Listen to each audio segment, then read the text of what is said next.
और कप्तान के हकीकी आज़ादी की तहरीक अपने आखिरी मराहिल में दाखिल हो गई है। तहरीक इंसाफ का मार्च मंजिल की जानिब गामजन है। अवाम के मार्च में जोक दर जोक शिरकत, जोश व खरोश का कोई सानी नहीं। शाह महमूद कुरैशी गुजरात की तहसील सिराय आलमगीर से मार्च की क़यादत करेंगे। असद उमर की सरबराही में काफिला तहसील चौक से रवाना होगा। मार्च के शुरका से कप्तान बजरिया वीडियो लिंक खिताब करेंगे। अगर आपको ये वीडियो पसंद आए तो लाइक पर क्लिक करें।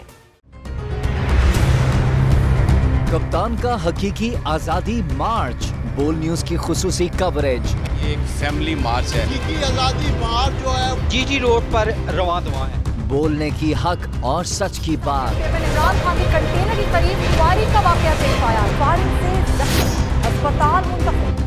कातिलाना हमले से किया पर्दा चाक। बोल हमेशा बना आवाम की आवाज। को वेलकम कहता हूं। आजादी मार्च के लिए बहुत अच्छी कवरेज की है। ये मार्च की तो जबरदस्त कवरेज।